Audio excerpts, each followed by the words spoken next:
Hello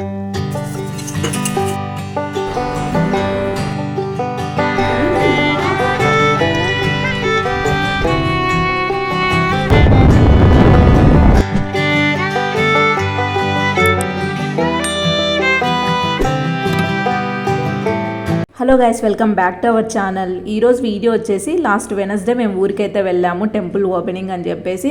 so ఊరికి వెళ్ళడానికి ముందు నా డేని నేను ఎలా ప్లాన్ చేసుకుంటాను, లగేజ్ ప్యాకింగ్, హౌస్ క్లీనింగ్, ఇంకా పిల్లలకి బట్టలు తీసుకునే విషయంలో నేను ఎలా ఆలోచిస్తానన్నది ఈ వీడియోలో మీతో షేర్ చేసుకుంటాను. వీడియో అయితే మీకు యూస్ఫుల్గానే ఉంటుంది అనుకుంటున్నా. ఇది జస్ట్ 5 minutes వీడియో అంతే, సో స్కిప్ చేయకుండా చూడండి. మనం ఎక్కడికైనా వెళ్ళాలనుకుంటే ఫస్ట్ గుర్తొచ్చేది ఏంటి? లగేజ్ ప్యాకింగ్ కదా. సో నేను కూడా ప్యాక్ చేద్దామని చెప్పేసి ఏమేమి బట్టలు కావాలనో అవన్నీ తీసి పెట్టేశాను ఫస్ట్ మంచంలో. ఇంకా వాటిల్లో ఐరన్ చేసేవి ఏవో అవి పక్కకు తీసి వీటిని అన్నిటినీ ఐరన్ చేసి పెట్టేశాను. ఇంకా కొన్ని బట్టలు అయితే ఉన్నాయి, జస్ట్ ఐరన్ చేయాల్సిన మాత్రమే నేను బయట పెట్టి వాటిని అయితే ఐరన్ చేశాను మా వాడు ఆడుకుంటున్న టైంలో. ఐరనింగ్ కంప్లీట్ అయ్యేసరికి మా వాడు కూడా నిద్రకు వచ్చి ఏడిస్తే ఇంకా వాడిని కూడా పడుకోబెట్టేసా. తర్వాత ఇంకా అప్పటికే అన్నం టైం అయింది, 12 అయిందనమాట. ఇంకా గీతు వచ్చే టైం అయిందని చెప్పేసి నేను అన్నం అయితే కడిగి పెట్టేసి కిచెన్ అయితే క్లీన్ చేయడం స్టార్ట్ చేశాను. మేము ఆఫ్టర్నూన్ 3 o'clockకి ఇక్కడ స్టార్ట్ అవ్వాలనేసి అనుకున్నాము. సో ఇంకా మార్నింగే నేను కర్రీ అయితే ప్రిపేర్ చేశాను ఆఫ్టర్నూన్కి కలిపి. ఎప్పుడైనా నేను టిఫిన్ చేస్తాను మార్నింగ్, కర్రీ ఎప్పుడు చేయను, ఆఫ్టర్నూన్ టైంలోనే చేస్తాను కర్రీ. ఇంకా ఈరోజు మళ్ళీ 2 times ఏం వండుతావులే అని చెప్పేసి పొద్దున్నే కర్రీ వేసి సంగటి చేశాను. ఇప్పుడైతే అన్నం కడిగి పెట్టాను. ఇంకా ఈ కర్రీ పెద్ద పెనంలో ఉంది, కొంచెమే ఉంది కదా కర్రీ అని చెప్పేసి అది పక్కన గిన్నెలోకి తీసుకొని ఇంకా ఇవైతే కడిగేస్తున్నా గిన్నెలన్నీ కూడా. మేము ఇంతకుముందు ఎప్పుడన్నా ఊరికి వెళ్ళాలనుకున్నప్పుడు మార్నింగ్ ఏదైనా టిఫిన్ చేసుకొని ఆఫ్టర్నూన్కి రైస్ కడిగి పెట్టుకొని ఏదైనా కర్రీ బయట తెచ్చుకోవడమో, లేకపోతే ఇంట్లో ఏదన్నా పల్లీ పొడి కానీ చట్నీస్ కానీ అలా ఉంటే వాటితో అడ్జస్ట్ అయ్యే వాళ్ళం. బట్ ఈరోజు ఏంటంటే ఇంట్లో వంకాయలు ఉన్నాయి కదా, మళ్ళీ మేము వచ్చేసరికి అవి పాడైపోతాయేమో అని చెప్పేసి వాటితో కూర చేశాను. సో ఇక్కడ ఇది కూడా ఒక పాయింటే, మనం ఎక్కడికైనా వెళ్ళాలనుకున్నప్పుడు అక్కడ ఎక్కువ రోజులు ఉండాల్సి వస్తే ఫ్రిడ్జ్లో ఏమేమి వెజిటబుల్స్ ఉన్నాయో చూసుకొని వాటిని మనం వెళ్ళేలోపు యూజ్ చేసుకునేలాగా ఉండాలి, లేకపోతే వాటిని ఎవరికైనా ఇచ్చేయాలి. సో దట్ అవి వేస్ట్ కాకుండా ఉంటాయి కదా. ఇంకా ఫ్రిడ్జ్లో ఏమన్నా లెఫ్ట్ ఓవర్ ఫుడ్ పెట్టామా అనేది చూసుకోవాలి. అంటే ముందు రోజు చేసిన కర్రీస్ అలాంటివి ఏమన్నా ఉన్నాయేమో చూసుకొని వాటిని కూడా కంప్లీట్ చేసుకుంటే బెటర్. ఎందుకంటే మనకు మళ్ళీ వచ్చేసరికి స్మెల్ రాకుండా ఉంటుంది ఫ్రిడ్జ్. ఆ రోజు నా డే 4:30కే స్టార్ట్ అయింది. లేచిన వెంటనే నైట్ కడగాల్సిన గిన్నెలు కొన్ని ఉంటే అవి కడిగేసి ఫ్రిడ్జ్ క్లీనింగ్ ఒకటి చేశాను. ఫ్రిడ్జ్ క్లీనింగ్ నేను లాంగ్ వీడియో పెడదాం అనుకున్నా, బట్ వీడియో వర్టికల్గా తీశాను అనమాట, దానివల్ల షార్ట్ వీడియో పెట్టాల్సి వచ్చింది. తర్వాత మార్నింగ్కి వంట ప్రిపేర్ చేసి గీతుకి స్నాక్స్ కూడా రెడీ చేసి గీతుని స్కూల్ పంపించిన తర్వాత మా వాడికి స్నానం చేయించాను. ఇంకా తర్వాత ఏమేమి చేశానో అవన్నీ మీరు వీడియోలో చూస్తున్నారు కదా.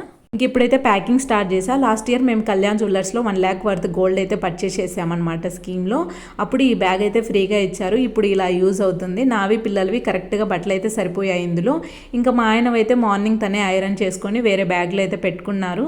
జెంట్స్కి అయితే వాళ్ళ బట్టలు సర్దుకుంటే అయిపోద్ది, బట్ మనకి మన బట్టలు సర్దుకోవాలి, మన పిల్లలవి సర్దాలి, ప్రతి ఒక్కటి గుర్తుపెట్టుకొని సర్దాలి, లేకపోతే మళ్ళీ అక్కడికి వెళ్ళిన తర్వాత కష్టం అయిపోతుంది. నావైతే ఎగ్జాక్ట్గా పెట్టుకుంటాను, అంటే ఎన్ని డేస్ ఉంటాను అన్ని డేస్కి ఎగ్జాక్ట్గా పెట్టుకుంటాను, కానీ పిల్లలవి మాత్రం కొన్ని ఎక్స్ట్రా పెడతాను.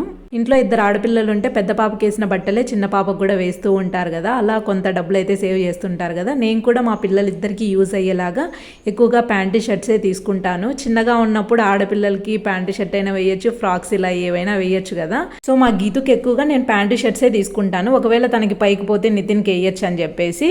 ఇంకా ట్రెడిషనల్ అయితే నేను చాలా తక్కువ, నాకు ఎందుకు అవే కొంచెం కాస్ట్ అనిపిస్తాయి వీటితో కంపేర్ చేస్తే. ఇంకా అవి ఎక్కడికన్నా వెళ్ళడానికి తప్పిస్తే డైలీ వేర్ వేయడానికి అస్సలు సెట్ అవ్వవు, అంత కంఫర్టబుల్గా కూడా అనిపించదు, నాకే అసలు వేయాలనిపించదు ఫస్ట్.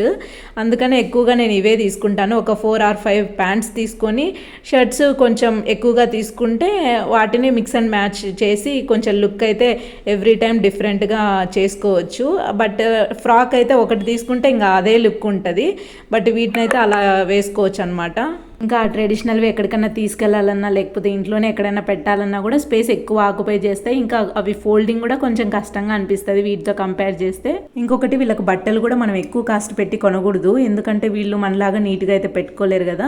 తినేటప్పుడు ఫుడ్ అందు మీద పోసుకుంటారు, ఇంకా డస్ట్లో అందు ఆడుకుంటూ ఉంటారు కాబట్టి త్వరగా పాడవుతాయి. సో మనము ఒకటే ఎక్కువ కాస్ట్ పెట్టి కొనడం కన్నా అదే కాస్ట్లో 2-3 డ్రెస్సులు తీసుకోవడం బెటర్. సో నేను పిల్లలకి బట్టలు అయితే ఈ విధంగా కొంటాను. వీళ్ళు చిన్నగా ఉన్నప్పుడే మనం డబ్బులు అయితే సేవ్ చేయగలము. వీళ్ళు పెద్ద అయ్యే కొద్దీ మన ఖర్చులు కూడా పెరుగుతాయి. సో అప్పుడు సేవ్ చేయాలన్నా కొంచెం కష్టం అవుతుంది. సో వీలైనంత వరకు వీళ్ళు చిన్నగా ఉన్నప్పుడే మ్యాక్సిమం మనం ఎంత సేవ్ చేయగలమో అంత చేస్తే బెటర్ అని నేను ఫీల్ అవుతాను.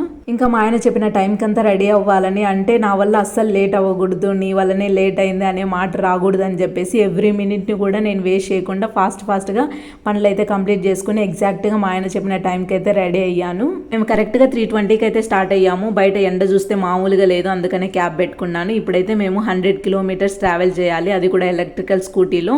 ఇది ఫుల్ ఛార్జింగ్ పెడితే 125 కిలోమీటర్స్ మైలేజ్ అయితే వస్తుంది. ఇంకా ఇదైతే ఈ వీడియో క్లిప్ రిటర్న్ జర్నీలో తీసిండేదన్నమాట. ఈ వీడియో అయితే ఇంతటితో ఎండ్ చేస్తున్నాను. వీడియో నచ్చితే లైక్ చేయండి. Bye bye.